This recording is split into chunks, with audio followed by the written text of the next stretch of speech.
जय हिंद। इस वीडियो में हम समझते हैं कि बिजली कैसे बनती है और हम लोग तक कैसे आती है, और हमें अगर पोल की बिजली लग जाए तो हमें कैसे बचना चाहिए, और क्या होता है स्टेप पोटेंशियल और टच पोटेंशियल। ट्रांसफार्मर जहां रखा रहता है उसके अगल बगल में पत्थर गिट्टी को क्यों बिछा दिया जाता है, और जहां बस लगाए जाते हैं बस भर के पास भी वहां पे पत्थर की गिट्टी वगैरह क्यों बिछा दिए जाते हैं। देखिए, बिजली को एक जगह से दूसरे जगह ले जाने के लिए, किसी भी चीज को ले जाने के लिए स्पीड की जरूरत होती है। तो करंट के स्पीड को हम लोग वोल्टेज कहते हैं, उसी को हम पोटेंशियल कहते हैं, और टेक्निकल भाषा में हम उसे टेंशन कहते हैं। वोल्टेज ज्यादा तो उसी को कहते हैं हाई टेंशन। ऐसे टावर से हम हाई टेंशन करंट को ले जाते हैं, मतलब वैसा करंट जिसका स्पीड बहुत ज्यादा है, वोल्टेज बहुत ज्यादा है। तो वोल्टेज, पोटेंशियल या टेंशन ये क्या कहलाता है? स्पीड के, करंट के स्पीड को दिखाता है। इसको ले जाने के लिए हमें जब 66 kV से ज्यादा करंट होता है तो उसे हमको टावर से ले जाने की जरूरत पड़ती है। जो टावर का सबसे निचला भाग है, यहाँ जो देख रहे हैं आप रेड कलर का, इसे टावर की बॉडी कहते हैं। बॉडी ऊपर जाके केज यानी पिंजड़ा का रूप ले लेती है। इस रेड वाले में देखिए ये क्या हो गया, केज बन गया।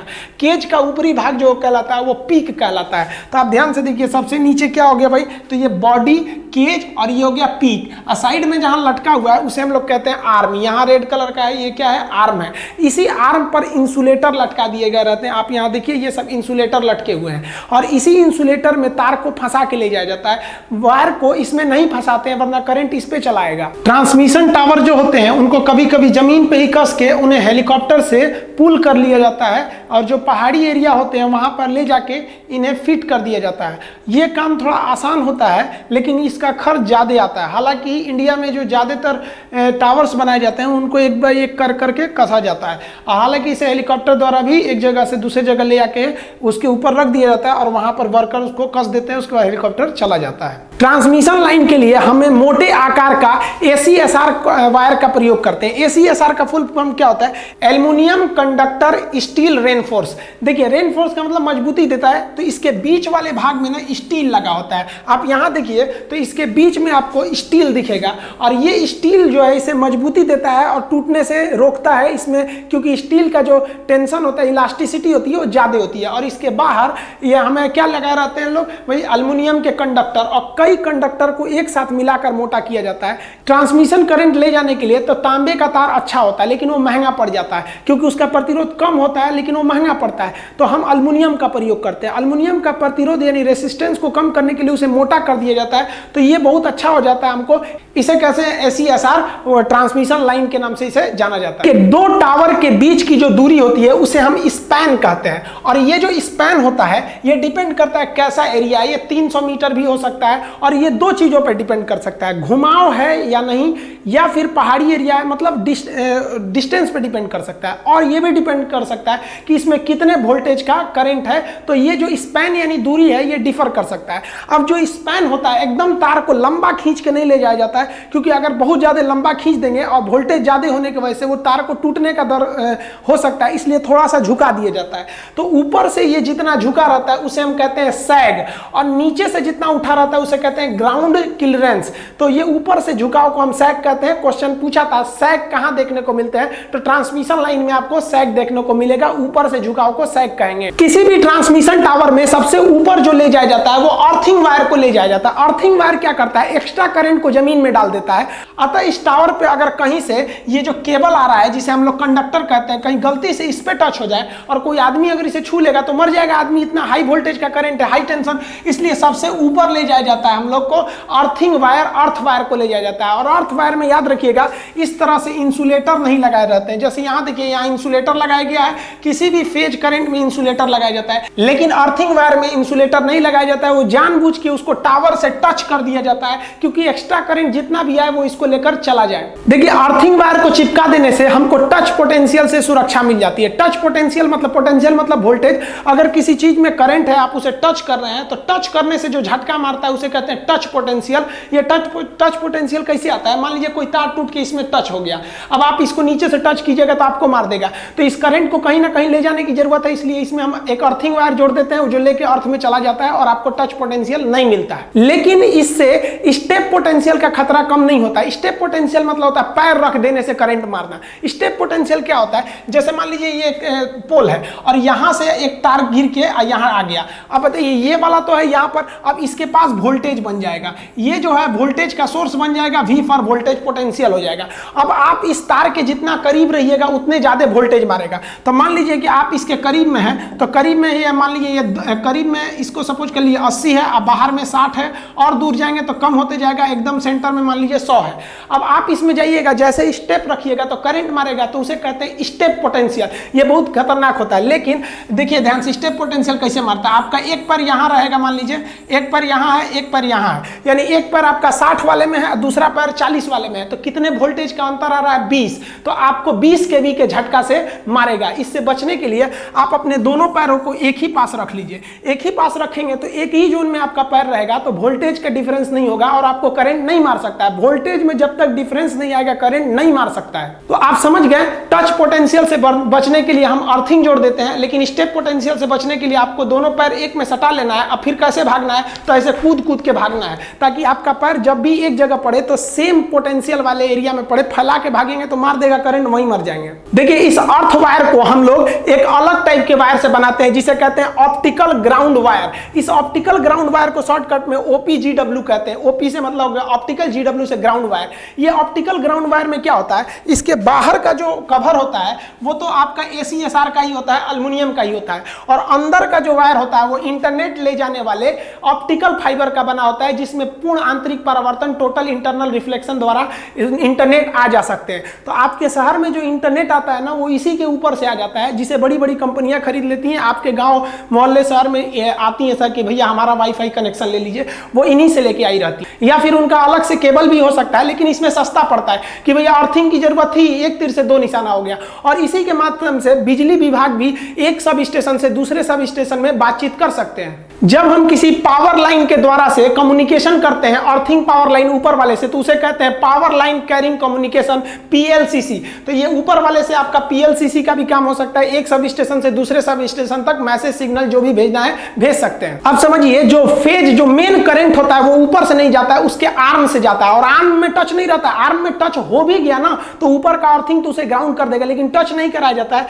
उसे। सस्पेंस, ये जो इंसुलेटर है, अभी हम इंसुलेटर का टाइप बता देंगे। इस इंसुलेटर को लटका देते हैं और यहां से करंट को ले जाया जाता है, यहां से इस तरह से, ताकि ये इसकी बॉडी से टच ना हो सके, ये इंसुलेटर के द्वारा चला जाए। इंसुलेटर इस करंट को आने नहीं देता है। इंसुलेटर के बीच वाला भाग लोहे का ही होता है, लेकिन जो बीच में डिस्क लगी होती है साइड साइड में, वो चीनी मिट्टी की बनी रहती है, पोर्सिलिन की। आपको पता है करंट अंदर से नहीं जाता है, सर्कमफेरेंशियल यानी ऊपर ऊपर जाता है। तो करंट इसमें नहीं आ सकता है, इसको ऐसे आर्म से साइड में चला जाएगा। इंसुलेटर भी कई टाइप के होते हैं, जैसे इसे सस्पेंशन टाइप कहते हैं, इसे स्ट्रेन टाइप कहते हैं। जब ज्यादा वोल्टेज रहता है तो इस तरह से ले जाते हैं, या घुमाव के टाइम पे इस तरह ले जाते हैं, और सीधे जब ले जाना रहता है तो सस्पेंशन टाइप पे ले जाते हैं। लेकिन किसी भी इंसुलेटर के पास देखिएगा तो आपको इस तरह से रिंग टाइप का कुछ मिलेगा। यहां भी देखिए आपको रिंग टाइप का मिलेगा, और यहां देखिए ये रिंग ज्यादा मिल रहा है। इस रिंग को कहते हैं एंटी कोरोना रिंग। देखिए जब वोल्टेज बहुत ज्यादा हो जाता है और बारिश हुई रहती है ना, तो चिंगारी वगैरह निकलने लगता है, जिससे कि कंडक्टर में जंग लग सकता है,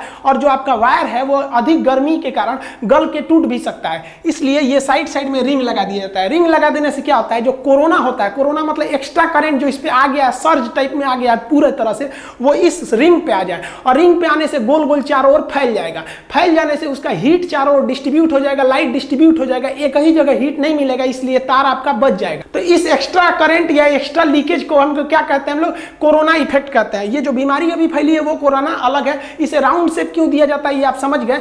ये कोरोना का एक फायदा भी होता है। ये कोरोना, पहले लोग समझते थे कि कोरोना डिस्चार्ज केवल एक लॉस है, लेकिन इससे एक फायदा होता है कि कोरोना उत्पन्न होने से हमें वर्चुअल कंडक्टर नहीं मिलता है।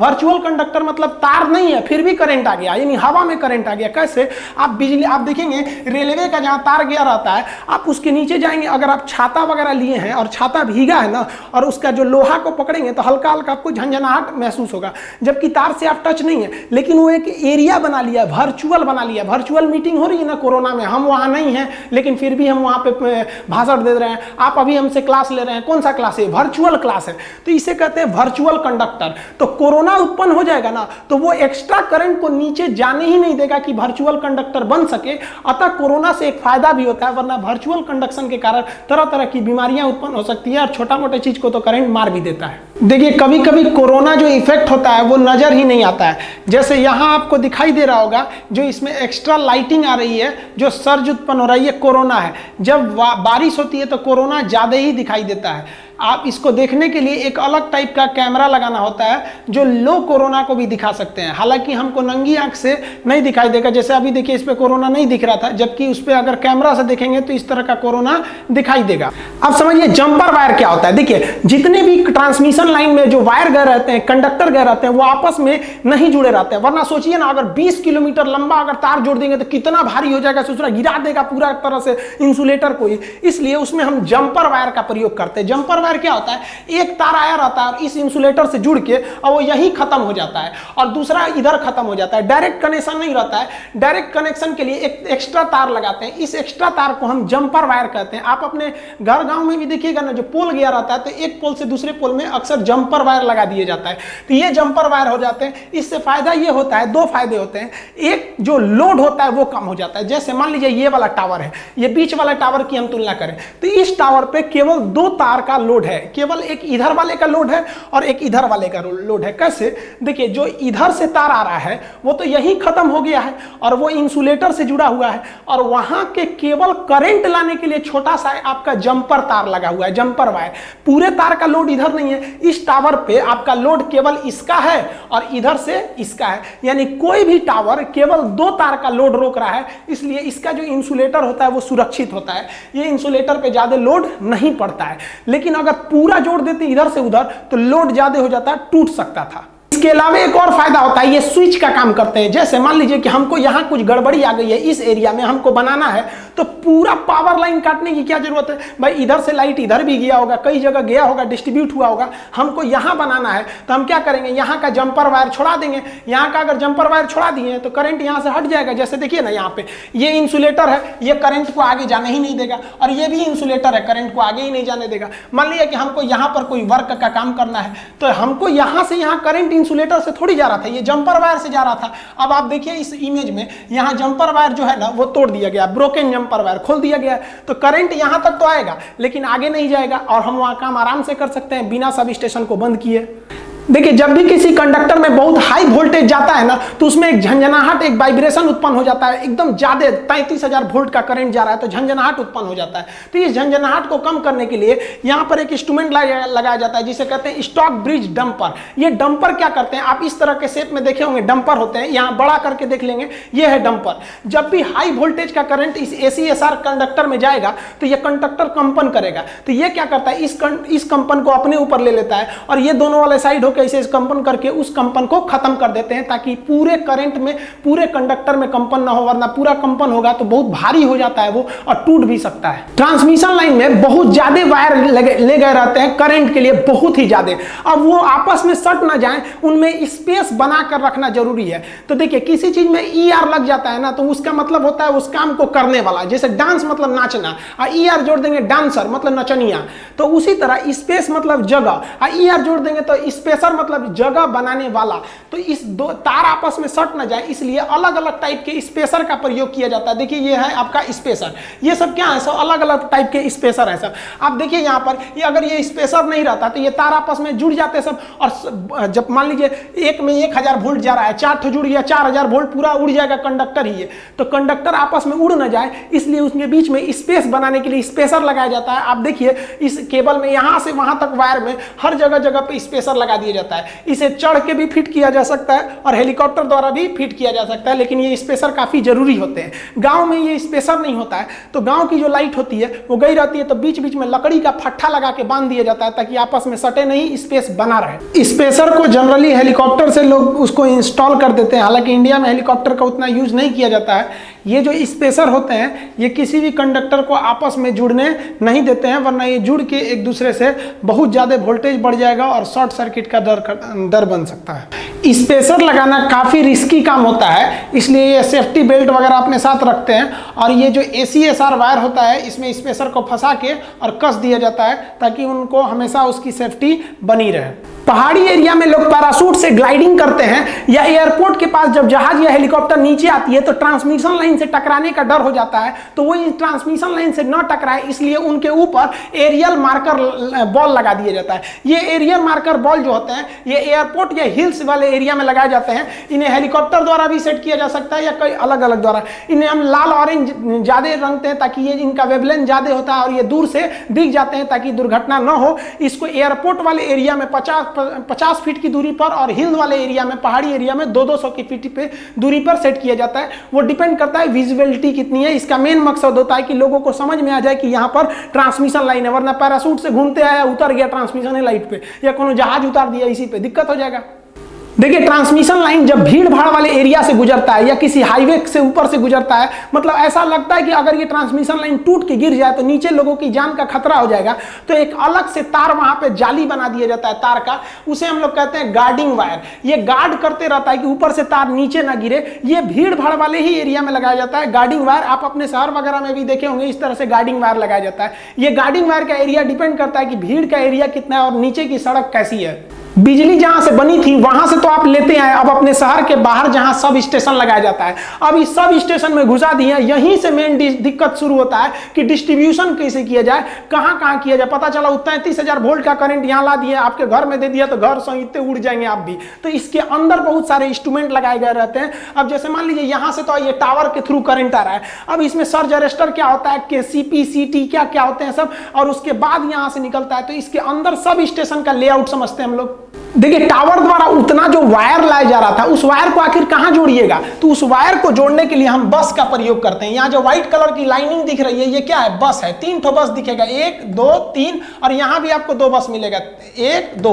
तो ये बस है। इस बस पे क्या किया जाता है, यहाँ से जो तार आ रहा है इस पे जोड़ दिया जाता है। इस पे जोड़ देने से तार का एरिया बढ़ जाता है। अब आप कहीं भी फंसाएंगे तो इतना बड़ा एरिया मिल जाएगा ना आपको करंट फंसाने के लिए बस के लिए। लेकिन डायरेक्ट बस पे नहीं जोड़ा जाता है, वरना अगर तार में जो करंट था वो ज्यादा हो सकता है, वोल्टेज हो सकता है। अगर मान लीजिए गड़बड़ी आया तो पूरा स्टेशन ही उड़ा देगा। तो इससे पहले हम यहां पर कुछ सेफ्टी फीचर को लगाते हैं। तो सबसे पहले हम लोग वोल्टेज ट्रांसफार्मर को लगा देते हैं, जिसे कैपेसिटर वोल्टेज ट्रांसफार्मर सीवीटी कहते हैं या केवल वोल्टेज ट्रांसफार्मर कहते हैं। ये वोल्टेज नापता है, पोटेंशियल ट्रांसफार्मर होता है वोल्टेज। तो आप कहेंगे सर वोल्टेज तो वोल्ट मीटर से भी नाप सकते हैं, सोचा वोल्ट मीटर लगाएंगे यहाँ पे उड़ जाएगा वोल्ट मीटर, इतना भयानक आएगा। तो क्वेश्चन पूछेगा बहुत ही हाई वोल्टेज को नापने के लिए किसका प्रयोग करते हैं, तो वोल्टेज ट्रांसफार्मर या VT का प्रयोग करते हैं।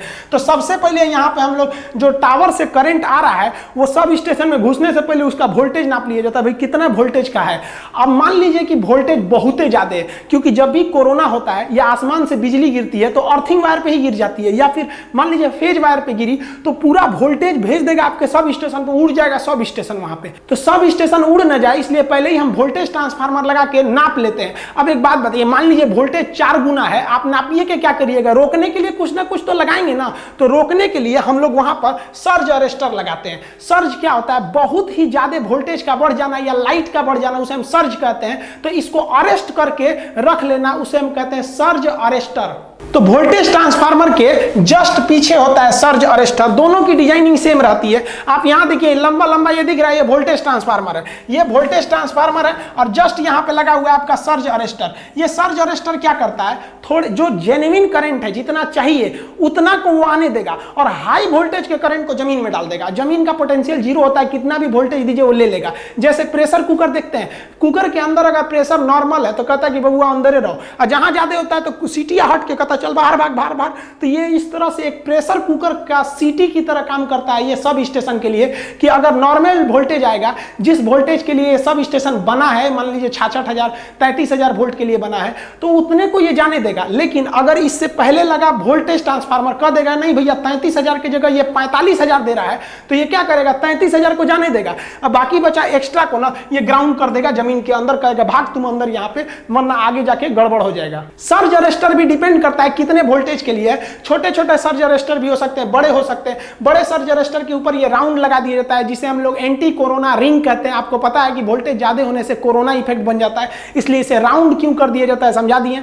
देखिए टावर से तो अब करंट आ गया है, वोल्टेज ट्रांसफार्मर पार करके सर्ज अरेस्टर को पार कर गया है, तो आप यहां वोल्टेज तो कंट्रोल कर लिए, लेकिन फ्रीक्वेंसी कौन कंट्रोल करेगा। उतनी हैवी फ्रीक्वेंसी आएगी। हमारे घरों की जो फ्रीक्वेंसी होती है वो 50 होती है, हमको 50 फ्रीक्वेंसी की चाहिए। हमारा जितना भी इंस्ट्रूमेंट होता है वो प्लस माइनस 5 को देख सकता है, यानी 50 से 55 भी हो गया तो भी देख लेगा, 50 से कम 45 भी है तो भी दिक्कत नहीं। लेकिन फ्रीक्वेंसी अगर आपके घर की आ गई 45 से कम तो भी उड़ जाएगा, 55 से ज्यादा हो गया तो भी उड़ जाएगा। तो आपसे पूछेगा कि एसी करंट की फ्रीक्वेंसी कितनी होती है, तो आप 50 मत बोलिएगा, 50 अब प्लस माइनस 5 ये उसका टॉलरेंस हो जाएगा कि इतने को वो टॉलरेट कर सकता है, इससे कम और ज्यादा को वो टॉलरेट नहीं कर पाएगा। तो फ्रीक्वेंसी को बराबर रखने के लिए हम एक एल्युमिनियम का इस शेप में बॉक्स लगा देते हैं। आप देखे होंगे कई सारे बॉक्स लटके रहते हैं, इसे हम लोग वेव ट्रैप या लाइन ट्रैप के नाम से कहते हैं। ये ट्रैप जो होते हैं ये फ्रीक्वेंसी को क्या करते हैं, कंट्रोल करते हैं। दो तरह की फ्रीक्वेंसी, एक जो आपका करंट आ रहा है उसको 50 बरकरार रखे रहते हैं, और जो आपका कम्युनिकेशन लाइन के लिए फ्रीक्वेंसी आती है लगभग 168 हर्ट्ज की,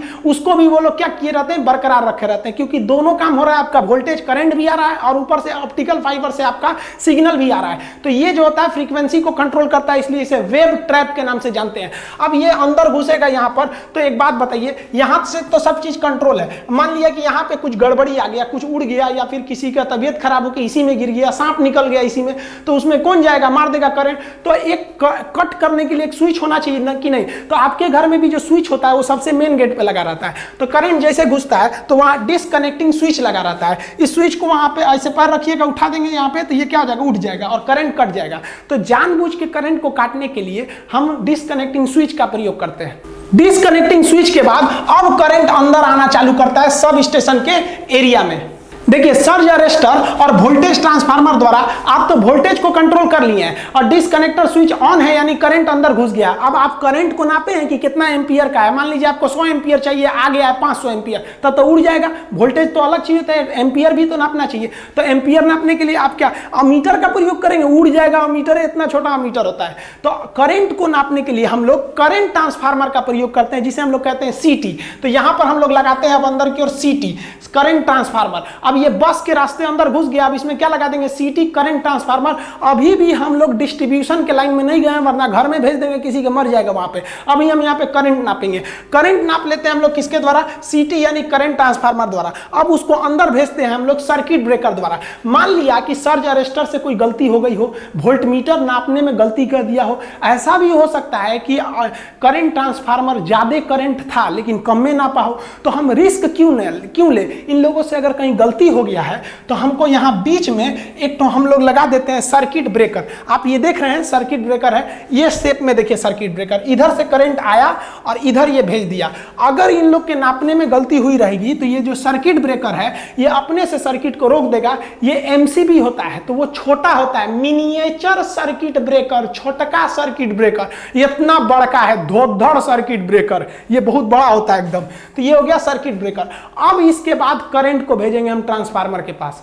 देखिए, बस कई ठो लगाए जाते हैं। मान लीजिए ये कभी ये गड़बड़ हुआ तो हम उतने देर तक करंट को रोकेंगे थोड़ी ना। यहां से तार छोड़ा के इस पे लगा सकते हैं, फिर इस पे लगा सकते हैं, तो सब में सेम फंक्शन होता है। अब इसके बाद हम लोग भेज देते हैं सर्किट ब्रेकर के बाद यहां पर ट्रांसफार्मर के पास। अब ध्यान दीजिए, ये ट्रांसफार्मर जो है, ट्रांसफार्मर में भी ट्रांसफार्मर के पहुंचने से पहले सर्ज अरेस्टर लगाया जाता है। देखिए, ट्रांसफार्मर में पहुंचने से पहले सर्ज अरेस्टर है कि कहीं ससुरा यो गलती कर दिया रहे तब क्या करेंगे, तो ये सर्ज अरेस्टर जो है एक्स्ट्रा करंट को ग्राउंड कर देगा। उसके बाद ये इसके हाई पोटेंशियल पे आएगा, उसके बाद लो वोल्टेज के थ्रू ये कहां निकल जाएगा, डिस्ट्रीब्यूट होने के लिए हमारे आपके शहर गली मोहल्ला में यहां से निकाल दिया जाएगा छोटे छोटे पोल के मदद से, जिसे हम लोग कहते हैं डिस्ट्रीब्यूशन लाइन। अभी जो ये आ रहा था ये था ट्रांसमिशन लाइन, और ये पूरा का पूरा एरिया है ये है कहलाता है सब स्टेशन। सब स्टेशन पे करंट देते हैं लोग किस पे, बस द्वारा, बस भर से, और उसके बाद डिस्ट्रीब्यूट करके आगे भेजते हैं। अब इस ट्रांसफार्मर से निकलेगा हम लोग को, तो ये ट्रांसफार्मर है स्टेप डाउन है। तो जो आ रहा था वो हाई वोल्टेज से आ रहा था, अब घर में देगा तो लो वोल्टेज से देगा, तो स्टेप डाउन। ट्रांसफार्मर के हम पार्ट्स समझा दिए थे, इसके क्या क्या पार्ट्स होते हैं। नेक्स्ट में हम आपको समझाएंगे कि ट्रांसफार्मर कितने प्रकार का होता है। अब आगे समझिए डिस्ट्रीब्यूशन कैसे होता है। सब स्टेशन के पास जो ट्रांसफार्मर होते हैं उसके नीचे जो पत्थर लगाए जाते हैं, इसके कई कारण हैं। पत्थर लगा देने से वहाँ पेड़ वगैरह नहीं उगते हैं, वरना पेड़ उग के ट्रांसफार्मर से टच हो जाएंगे और करंट आ सकता है। साथ ही ट्रांसफार्मर में वहाँ पे ऑयल को हमेशा डाला जाता है, और ट्रांसफार्मर बड़े होते हैं, ऑयल नीचे गिरने से फिसलन भी हो सकता है, तो ये पत्थर ऑयल को गिरने से फिसलन नहीं होने देते हैं। साथ ही ट्रांसफार्मर में से जो वाइब्रेशन होता है, उस वाइब्रेशन को ये जो पत्थर होते हैं वो उसको एब्जॉर्व कर लेते हैं, और ट्रांसफार्मर के अंदर जो घनघनाट की आवाज़ होती है जिसे हमिंग साउंड कहते हैं, ये उस हमिंग साउंड को कम कर देते हैं। और सबसे ज़रूरी ये होता है कि जो सब स्टेशन होते हैं वहाँ हमेशा देख रेख की ज़रूरत रहती है। तो अगर कोई तार नीचे गिर गया है तो वो उस ग्राउंड पे पूरी तरह करंट उत्पन्न कर देगा, जिसे हम स्टेप पोटेंशियल कहते हैं। अतः ये पत्थर लगा देने से वो स्टेप पोटेंशियल नहीं हो पाता है और वहीं पर करंट रह जाता है, स्टेप पोटेंशियल ज़्यादा आगे नहीं बढ़ पाता है। ट्रांसमिशन लाइन से करंट जो आता है वो सब स्टेशन पे आ जाता है और सब स्टेशन पर उसे स्टेप डाउन करके उसके वोल्टेज को घटाकर डिस्ट्रीब्यूट यानी वितरण के लिए भेज दिया जाता है। इन ट्रांसफार्मर के मदद से यहाँ पर लिया गया और यहाँ पर डिस्ट्रीब्यूशन के लिए भेज दिया गया। डिस्ट्रीब्यूशन के लिए हमें लगाने पड़ते हैं पोल। तो पहले लकड़ी के वुडन पोल होते थे जो हमेशा सड़ वगैरह जाते थे, उनको हटा के फिर हम लोग खोखले या ये बेलन टाइप के ट्यूबुलर पोल का प्रयोग किए जो एल्युमिनियम का होता था, लोहा एल्युमिनियम का मिक्स, और लेकिन वो भी खोखला होता था, वो भी सक्सेस नहीं हुआ। तो फिर हम लोग रेलवे लाइन, जो रेलवे रिजेक्ट कर देती थी अपनी रेल लाइनों को, उसको हम लोग धंसा देते थे, वो भी सक्सेस नहीं हुआ। तो अभी सबसे ज्यादा सक्सेस है रेनफोर्स सीमेंटेड कंक्रीट, आरसीसी। तो ये आरसीसी का जो है ना, रेनफोर्स सीमेंट कंक्रीट, ये पोल अभी सबसे ज्यादा सक्सेस है। ये सिंगल भी रहता है और डबल में भी लगा दिया जाता है। ज्यादा वोल्टेज का है तो दो दो एक साथ लगा के भेज दिया जाता है। तो ये डिस्ट्रीब्यूशन टावर हो गए सब, और वो जो थे सब बड़ा बड़ा टावर, वो हो गया आपका ट्रांसमिशन टावर। ये डिस्ट्रीब्यूशन लाइन। डिस्ट्रीब्यूशन लाइन में हमको 3 फेज ले जाने के लिए हम लोग वी क्रॉस आर्म का प्रयोग करते हैं। तो ये जो क्रॉस है तो इसे हम लोग कहते हैं क्रॉस आर्म। तो एक फेज इससे चला जाएगा, एक फेज इससे चला जाएगा, और एक जो फेज है वो ऊपर से चला जाएगा एफ ब्रैकेट द्वारा यहां से। तो ये वी क्रॉस हो गया। देखिए अगर 11,000 वोल्ट का है तो वी क्रॉस छोटा रहता है, और अगर 33,000 का है तो और ज्यादा दूरी पर रहता है, क्योंकि हाई वोल्टेज के करंट को दूर पर ले जाना रहता है। और इसके बीच बीच में लकड़ी का हम लोग क्या करते हैं, स्पेसर लगा देते हैं ताकि ये दूरी बरकरार रहे। लेकिन जब पोल शुरुआत करता है, जहां से स्टार्ट करता है, तो मान लीजिए पोल है कई ठो, यहां से लाइन से ऐसे ऐसे पोल है, तो ये जो बीच वाले पोल हैं इनको कोई दिक्कत नहीं है। लेकिन जो शुरुआत वाला पोल है इस पर तो इधर से एक खिंचाव काम करेगा, इसे थोड़ा झुक जाएगा। तो जरूरत है कि इसको पीछे से इसे घींचले रहे आदमी की भैया लुढ़कना मत उधर से। तो शुरुआती पोल पर हम लोग साइड में एक मजबूती के लिए एक अलग से वायर जोड़ देते हैं, जिसे हम लोग कहते हैं स्टे। तो इस वायर को हम लोग कहते हैं स्टे वायर। इसको जमीन में धंसा दिया जाता है और आधा कंक्रीट भर दिया जाता है, और यहाँ पर इसके बाद यहाँ पर जो स्टे रॉड लगा दिया जाता है और यहाँ पर स्टे क्लैंप लगा दिया जाता है। स्टे क्लैंप को इस वायर, इस पोल से जोड़ देते हैं यहाँ पे भी। अब यहाँ एक दिक्कत है कि बाय द वे कभी पोल पे करंट आएगा तो ये ससुरा इसके थ्रू यहाँ पे भी आ जाएगा। तो इसके बीच में एक तो गे इंसुलेटर जोड़ देते हैं। ये गे इंसुलेटर जो होता है पोल के करंट को यहीं तक रोक देता है, नीचे आने नहीं देता है, वरना नीचे आ जाएगा तो या तो ग्राउंड पोटेंशियल डालेगा या तो स्टेप पोटेंशियल डालेगा, मतलब टच पोटेंशियल या स्टेप पोटेंशियल के फॉर्म में आ जाएगा। तो इसे हम लोग क्या कहते हैं लोग, स्टे। तो ये स्टे वायर से बनाया जाता है। ये 2 जगह लगाया जाता है, स्टार्ट और लास्ट में लगाया जाता है, या फिर जहां से पोल घूम रही होती है। मान लीजिए यहां से ऐसे पोल है और फिर इधर ले जाना है, तो देखिए ये वाला वायर तो आएगा यहां और ये वाला आएगा यहां। तो ये जो पोल है ना अंदर धंस सकता है, तो इधर एक तो हम लोग इसमें क्या लगा देंगे, स्टे लगा देंगे। तो शुरुआत या लास्ट में स्टे लगाते हैं, या फिर जहां घुमाव होता है वहां पर स्टे लगाते हैं। क्वेश्चन पूछेगा कि स्टे में करंट ना आए, इसे रोकने के लिए किसका प्रयोग करते हैं, तो हम लोग गे इंसुलेटर का प्रयोग करते हैं। अभी हम पूरे टाइप के इंसुलेटर आपको बता देते हैं। देखिए बिजली विभाग घरों में वितरण के लिए, जो डिस्ट्रीब्यूशन के लिए नंगे केबल का प्रयोग करते थे, नंगे तार का, जो एल्युमिनियम का बना होता था, जिससे आदमी टोक फंसा के चोरी कर लेता था। इसलिए बिजली विभाग ने चोरी को कम करने के लिए और इलेक्ट्रिक लॉस को कम करने के लिए, साथ ही उन इलेक्ट्रिक वायर का जो था लाइफ ज्यादा नहीं थी, वो भीगते थे और उन पे जंग लग सकता था, इसलिए उसको चेंज करके इस काले रंग का वायर लगा रही है, जिसे एरियल बाउंस केबल या इसी को एबीसी कहते हैं। तो आजकल जो आपके गांव वगैरह में एबीसी का काम चालू हो गया होगा, नहीं भी हुआ होगा तो चालू हो रहा होगा, नहीं तो आपका पुराना एल्युमिनियम वाला लगा होगा। तो ये एबीसी वायर इस तरह लगे रहते हैं, इसे इस क्लैंप द्वारा इसे पोल पे फंसा दिया जाता है। इस एबीसी को देखिएगा तो इसमें जो होते हैं वो टोटल 5 वायर होते हैं। देखिए जिसमें 3 वायर काफी मोटे होते हैं, वो फेज के करंट को ले जाते हैं, मोटे जो आपके घर में दे देगा वो फेज करंट हो जाता है, और 2 वायर पतले होते हैं। जैसे इसमें यहाँ पे एक ये है, एक ये है, बाकी ये देखिए सेम साइज के 3 ठो मोटे मोटे हैं। आप अपने देखेंगे एरियल बाउंस केबल को, तो ये 3 तो हो गए फेज के लिए। एक जो पतला है वो सड़क पर लाइट के लिए लगा देते हैं, स्ट्रीट लाइट के लिए, जिससे वेपर वगैरह जलता है, और एक और जो पतला वाला है उसे हम लोग न्यूट्रल वायर के लिए जोड़ देते हैं। देखिए अर्थिंग क्या चीज होता है, न्यूट्रल क्या होता है, फेज क्या होता है, आप कहेंगे तो इस पर अलग वीडियो बना देंगे, क्योंकि जितना जरूरी फेज है उतना ही जरूरी न्यूट्रल भी है। तो ये न्यूट्रल के लिए एक वायर हो जाता है। जो न्यूट्रल वाला होता है वो एल्युमिनियम के एलॉय का बना होता है, जबकि ये जो तीनों हैं सब चारों ये बने रहते हैं एल्युमिनियम के। इसके ऊपर कवर लगा दिया जाता है ताकि ये बारिश से न भीगे और इस पे चोरी भी न किया जा सके। इंसुलेटर कितने टाइप का होता है उसे समझने से पहले हम लोग ये समझते हैं इंसुलेटर कहते किसे है। इंसुलेटर वैसे चीज होते हैं जो अपने से ऊपर होकर करंट को जाने नहीं देते हैं। करंट किसी चीज के अंदर से नहीं जाता है बल्कि बाहर सर्कमफेरेंशियली गुजरता है, तो अपने बाहर से करंट को जाने नहीं देते हैं, उसे हम लोग इंसुलेटर कहते हैं। इंसुलेटर जो बिजली के लिए लगाए जाते हैं वो बेसिकली 3 टाइप के होते हैं, या तो वो फिर पॉलीमर के बने होंगे, या ग्लास के बने होंगे, या फिर वो पोर्सिलीन के बने होंगे। पोर्सिलीन यानी चीनी मिट्टी के इंसुलेटर का काफी प्रयोग होता है। तो 3 तरह के मटेरियल का प्रयोग होता है इंसुलेटर को बनाने में मोस्टली। अब हम इंसुलेटर के प्रकार को समझते हैं कि इंसुलेटर कितने प्रकार के होते हैं। तो देखिए इंसुलेटर जो होगा वो सबसे पहले समझिए डिस्क इंसुलेटर। ये डिस्क यानी कटोरे समान होते हैं। ये 1 2 3 4 कई टाइप के डिस्क को मिला के बनाए जाते हैं। जनरली जो होता है इनके रेसिस्टेंस, इनके पहचानने का तरीका क्या होता है, एक डिस्क को हम अमूमन मानते हैं कि ये 11 केवी के करंट को ले जाएगा। हालांकि इसको निकालने के लिए एक अलग फार्मूला होता है, लेकिन ये शॉर्टकट तरीका ठीक है कि आप निकाल सकते हैं, लेकिन इसमें थोड़ा बहुत का अंतर आता है पॉइंट में, उस पर ज्यादा दिक्कत नहीं करना है। तो ये एक डिस्क बराबर आपका 11 केवी। तो अब मतलब यहाँ पे 3 डिस्क दिख रहे हैं, तो आपको कितने केवी का ये ले जा सकता है, 33 केवी। 33 केवी के करंट को ये ले जा सकता है। अब आप मटेरियल देखिएगा तो ये पॉलीमर का बना है, ये ग्लास का बना है, ये पोर्सिलीन का बना है। तो मटेरियल अलग चीज होता है, अभी टाइप समझिए। तो डिस्क टाइप का हो जाता है। डिस्क इंसुलेटर कई डिस्क को जोड़ देंगे तो आप हाई टेंशन करंट को ले जा सकते हैं। तो इसमें सब देखिए, एक होता है अगर 90 डिग्री पे लटका है तो उसे कहते हैं सस्पेंशन टाइप इंसुलेटर।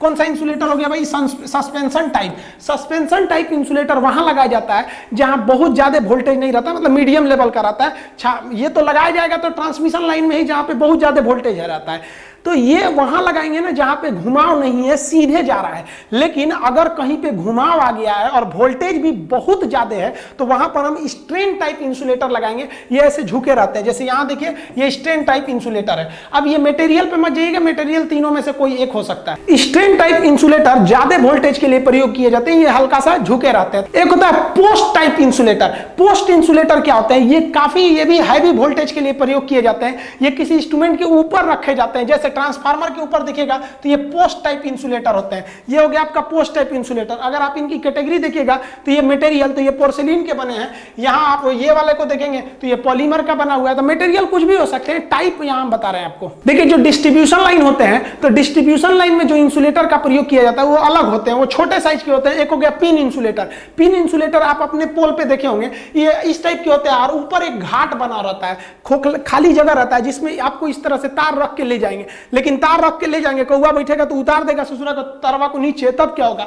तो देखिए यहाँ पे ध्यान से देखिए, तार को ले जाया जाता है और यहां से इस तरह से इसमें थ्रेड यानी बांध दिया जाता है ताकि हिल डुल नहीं करे, उसी तार से खूब बढ़िया पिलास वगैरह से पकड़ के।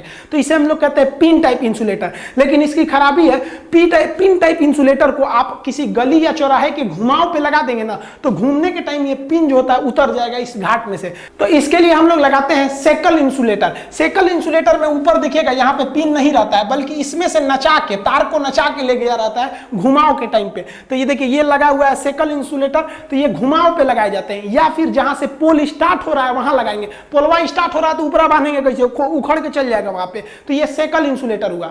ये तो बता दिए आपको कि जहां घुमाव होता है या स्टार्टिंग पोल होता है तो वहां पर हम एक पोल की मजबूती के लिए एक स्टे देते हैं, और स्टे में करंट ना आ जाए इसलिए वहां पे एक इंसुलेटर लगाया जाता है जिसे हम लोग कहते हैं गे इंसुलेटर। तो ये हो गया आपका गे इंसुलेटर। ये हमेशा कहां लगाए जाते हैं, स्टे वायर में इसको लगाया जाता है। आई होप कि आप समझ गए होंगे। आप आज सोचते होंगे कि बिजली बनती कैसे है, और ये जो आसमान से गिरने वाली बिजली होती है इससे लोगों की जान कैसे चली जाती है, क्या इस बिजली को हम किसी कैपेसिटर में या किसी बैटरी या इन्वर्टर में स्टोर कर सकते हैं या नहीं, कैपेसिटर और बैटरी में अंतर क्या होता है, ये करंट कैसे देता है और बैटरी कैसे देती है, कौन ज्यादा पावरफुल होता है, चार्ज को कौन स्टोर करता है, एनर्जी को कौन स्टोर करता है, इन्वर्टर सिस्टम में और यूपीएस सिस्टम में क्या अंतर होता है, बैंक या एटीएम में हम कभी भी या फिर ऑपरेशन थिएटर में इन्वर्टर नहीं लगाते हैं, यूपीएस लगाते हैं, इस सब में क्या अंतर होता है, इस सब के बारे में हम नेक्स्ट वीडियो में बता देंगे। तब तक के लिए जय हिंद।